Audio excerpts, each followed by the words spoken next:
At Hogwarts, 3 students reign supreme: Harry Potter, Ron Weasley, and Hermione Granger, also known as the Golden Trio. Out of these 3, who is the most powerful? Will it be Harry, the protagonist and the boy who lived, Ron, the jokester, or Hermione, the bookworm? Let's do some deeper research, shall we? To figure this out, I sat down to watch all 8 Harry Potter movies. Just the movies. Throw those books out the window. Wait, no, don't do that. These books could probably be worth some money. While watching these movies for approximately 20 hours, I kept track of every spell, every magical item, and every battle in which one of these individuals was involved, to create a spreadsheet that encapsulates every year these 3 were at Hogwarts. To make their magical abilities make more sense, I took inspiration from Dungeons & Dragons spellcasters, where there's cantrips and higher spells. Examples of cantrips would be like Lumos or Alohomora. Dude, I don't know I'm not a wizard, okay? In simple terms, basically a cantrip would be any basic spell where it doesn't require that much energy. Whereas for spells, the higher the spell, the more points the individual is awarded. Still confused? Here's the full point system. To make sure that we don't have overpowered 11-year-old wizards running about, we're gonna make it so they level up and get an additional spell slot every year. To make this more fun, I'm going to add another element as well, adding the amount of successes to defeats. Successes could be looked upon as research, battles won, or anything that helps the plot progress, where a defeat is just how it sounds. Successes are granted 1 point and defeats are minus a point. Just to add more fun to the research, let's add on magical items and their usefulness as well. Then we'll do some basic order of operations to find the winner. Cast your votes in the comments down below and let's get started.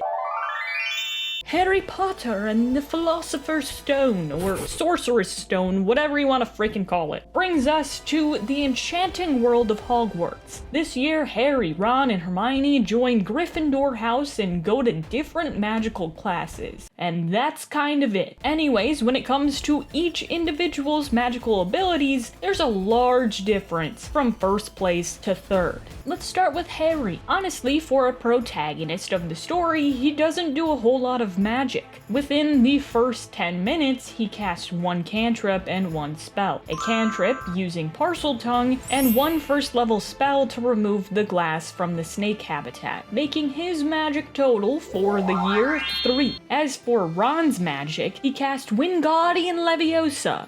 It's Leviosa. I'm not a freaking wizard, Hermione, okay? Ron cast this spell at 2nd level at the Troll Club, giving him a total of 3 points as well. Hermione, out of all of them, cast the most spells this year, casting 5 cantrips, from unlocking doors to repairing Harry's glasses, and on top of that, she uses both 1st level and 2nd level spells. A 1st to set Snape's robes on fire, and a 2nd to stun Neville, making her magical abilities a score of 10. With that being said, Hermione is the most magically inclined of year 1. As for successes to defeats, things get a little more interesting. Starting with Harry. Although he doesn't do the best when it comes to magic, he has a lot of successes throughout the year, using his flying skills to find the key in one of the Sorcerer's Stone challenges, to catching the Golden Snitch and stopping Quirrell Voldemort with his bare freaking hands. But he does have 1 defeat that comes when Cloud Voldemort goes right through him, making his success rate a total of 4 to 1 defeat. For Ron Weasley, I was surprised by his results, being successful in his efforts in the chest room and defeating a huge troll. But he does get defeated when he sacrifices himself for Harry to win the chest match. What a great friend, making his success rate 2 to 1. As for Hermione, she is the problem solver of the group this year, solving almost every problem, finding the answer to the Devil's Snare riddle, plus helping Ron out of it, and stopping Quirrell from hexing Harry's broom. Within this year, Hermione has no defeats, giving her 6 success points. The only significant magical item used this year is Harry's Cloak of Invisibility, which is used twice to help the gang sneak around Hogwarts. Totals for year 1 equal Harry 8, Ron 4, and Hermione 16. Going into year 2, the stakes are higher and the monsters are bigger, with not 1, but 2 creepy creatures lurking around. The giant spider scene traumatized me back in the day, and I'm still not okay. I don't like them. Anyways, Harry, Ron, and Hermione are back to solve the mystery of the Chamber of Secrets. Let's start with Ron. His magic abilities improve a little, but not by much. 1 first level spell that backfires, and 1 cantrip that turns his rat into a cup. Now that I think about it, if he kept Scabbers as a cup, most of the plot would have been solved by Ron. But it doesn't, so moving on. Hermione, the smartest of her group last year, gets a downgrade this year, only using 1 cantrip to repair Harry's glasses again, and a first level counterspell on a hexed bludger. Finally, a 2nd level stun spell on the pixies, making 6 her sum of the year. Harry, on the other hand, gets an upgrade, notably using Parseltongue 3 times as a cantrip, and 1 first level spell on Malfoy in a duel, making Harry's magic score 8. This makes Harry the most magically gifted of year 2. 4 successes, 2 defeats of the year. Ron comes in clutch when saving Harry from the Dursleys. Although he breaks his wand, he saves both Harry and himself from getting memory wiped by Lockhart. With all of the defeats he gets from the backlash from this wand, it's honestly a good thing that it broke. If it didn't, we wouldn't have had a protagonist anymore, making his success rate of year 2 5 to 2 defeats. Hermione's perfect streak is over because she's put through the ringer this year, messing up the polyjuice potion on herself and getting petrified by a basilisk. Despite these setbacks, she succeeds in making a polyjuice potion for Ron and Harry, and I'm awarding her 2 points because of its complexity. Solved that a basilisk was petrifying the Muggle-born students, and saves our protagonist from dying from a hexed bludger. If she didn't, the story would have been over there, and then I wouldn't have to keep watching these movies. Making Hermione's success to failures 5 to 2 defeats. As for Harry Potter himself, he does a lot of good this year, straight up stabbing a basilisk in the head, killing Tom Riddle's first Horcrux without even knowing it, saving Ginny, and freeing Dobby. As for his defeats, he almost dies twice,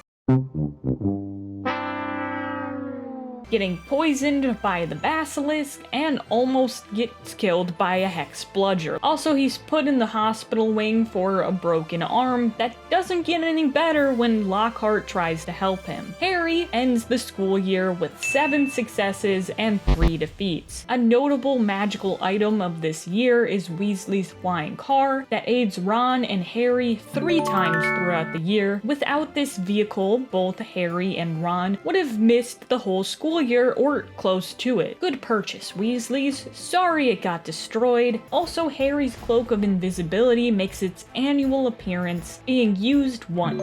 And it's the first sighting of the Sword of Gryffindor used by Harry to defeat the Basilisk. The totals for second year are as follows: Harry 14, Ron 8, and Hermione 11. And in my opinion, the best movie of the bunch, where Harry, Ron, and Hermione help an alleged convict escape capture. Also, a bunch of Dementors are hanging out at Hogwarts, because that seems logical, and that would totally help with children's mental health issues. Being sarcastic, I don't think that at all. Anyways, when it comes to magical abilities, it was shocking to learn that Hermione does not cast any spells throughout this 2-hour and 19-minute movie. The funniest part about this is both Sirius and Lupin compliment her by saying, "You're the brightest witch of your year." Magic. Who needs it when you can have amazing deductive reasoning and common sense? As for Mr. Ronald Weasley, he cast one first-level spell, making his magic score 2. Harry, on the other hand, carries the whole movie. I mean, his name is in the title, so like that makes sense. Anyway, Harry maxes out his magical abilities this year, casting a spell at every available level. Most notably, casting wandless magic at 3rd level to inflate his aunt, using another 3rd level Expelliarmus charm to knock Snape out for quite some time. Most importantly, he uses Don't Patronum! at 4th level to save Sirius Black and his past self from a bunch of Dementors. Harry's magic score for the year is 27. Magic was pretty one-sided this time around, but when it comes to successes, Hermione uses her brain the best way she knows how, by being the only person with a brain in this whole group. I know Ron is great at wizard chess. Where did his strategic brain go? I missed that, Ron. Hermione uses her brain to foreshadow plus explain the differences between what an Amagus is and a werewolf. Most importantly, this is the year where Hermione stops running away from jerks like Malfoy and stands up for herself and others, punching Draco straight in the face, for which I award her 2 points because it's one of the best moments in the franchise. Also standing up to Sirius and Werewolf Lupin to protect Harry. Most importantly, she uses the best magical item in the whole series, the Time Turner, to save not 1 but 2 innocent lives. The Time Turner comes in handy so much I don't understand why this is never seen again. Being used 4 times throughout, Hermione's 3rd year success score is 14 with only 1 defeat, coming from Professor Trelawney calling her out in the most savage way possible, which causes her to quit divinations. Turns out to be a good thing because Harry learns of the prophecy. As for Ron, he has it rough, getting his leg broken by Sirius Black and getting trolled by Hermione and Harry for time traveling. Despite that, he is the first to mention the Shrieking Shack, the final confrontation setting for Sirius, Lupin, and Peter, and he's the first to figure out that Sirius is an animagus, making Ron's successes to defeats an even split with 2 each. Harry gets his fair share of wins to losses this year, getting sucked up by Dementors 4 different times. Technically 2 of those were Boggarts, but whatever. Also getting defeated by Professor McGonagall for kindly reminding him of his horrible living situation that doesn't allow him to go to Hogsmeade. Despite all this, Harry has some great wins, riding a hippogriff, saving his godfather not once but twice, and saving himself, which helps him have more self-confidence in his magical abilities. All in all, a good year for him, making his successes to defeats 4 to 5. Notable magical items besides the Time Turner is the Marauder's Map and the Cloak of Invisibility. The map is used once, and the cloak is used twice. Year 3 scores: Harry 28, Ron 2, and Hermione 17. In this one, 4 different magical students compete in dangerous Olympic-style events just for the heck of it. Also 100 points to Professor McGonagall just for being the only mature adult at Hogwarts. And she says this iconic line: Potter is a boy, not a piece of meat. When it comes to magic, there isn't that much to say about it. Both Ron and Hermione do not cast a single spell this whole movie. If that sounds bad, Harry's first spell is a cantrip that is casted 59 minutes into this movie, after Hermione yells, You what, Harry? You what? because I think she's reminding both Harry and the audience that he's a wizard. Could have fooled me. Harry's magical abilities are not as vast as the previous year. 3 cantrips, 3 first level spells, and 1 5th level spell. Expelliarmus against Voldemort, that's honestly really it, making Harry's 4th year magic score 15. So if magic isn't what the Golden Trio is up to in this movie, what are they doing? Well, Harry tries to survive the Triwizard Tournament, but when that's not going on, it turns into a teen drama. No! God, please, no! No!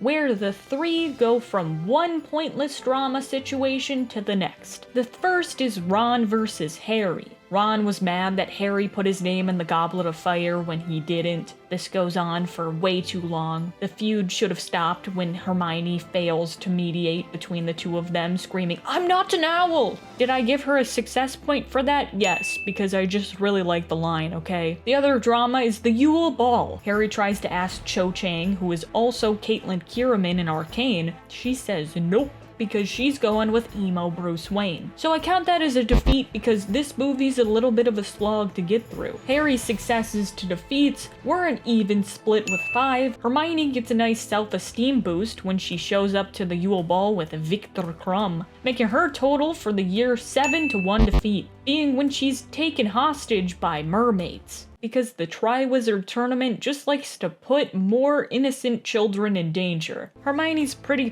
princess moment doesn't last long, because Ron destroys it, and her self-esteem.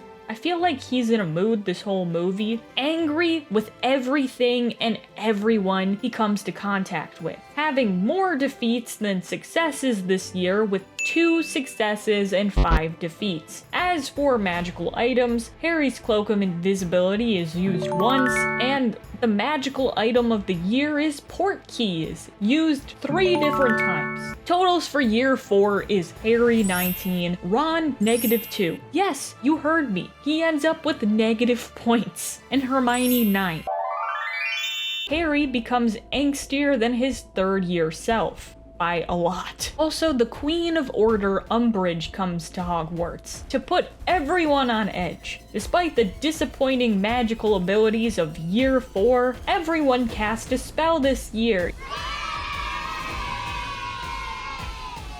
Ron's magical abilities of year 5 improve dramatically, using 1 cantrip, 1 first level spell, 1 third level spell, and 1 fourth level spell. Notably, he learns the Patronus charm. Ron's total magical score of the year is 13. Hermione finally breaks her non-magic streak, casting 1 cantrip, 2 first level spells, 2 second level spells, a 3rd level, and a 4th level, also learning the Patronus charm, making her magical total 20. As for Mr. Harry Potter, he casts 2 cantrips, 2 first level spells, 4 second level spells, 3 third level spells, 3 fourth level spells, most notably using a spell to pop into Snape's memories, making his sum for the year 45. This year shows the best of the trio, showing Ron as a supportive friend, standing up for Harry when no one else believes him about Voldemort returning, and is a great sport when Hermione knocks him on his butt with a stun spell. It's nice to see Ron back on the right track, away from all the brooding of last year, making his success rate 10 to 3 defeats. Hermione gets back to her sassy roots by insulting Ron once, saying the iconic line of Because you've got the emotional range of a teaspoon. and Umbridge twice. No iconic line there, but any insult to Umbridge is a good one in my eyes. Also using quick thinking to outsmart Umbridge, bringing Hermione's successes to a total of 19 and 2 defeats. Harry Potter gets a little snippy this year, yelling at both Hermione and Ron because of his teenage angst. And you know, his mind is connected to Voldemort's or something. But due to the power of friendship, Harry gets through it and frees his mind, but also gets a win for saying this savage line. Sorry, Professor.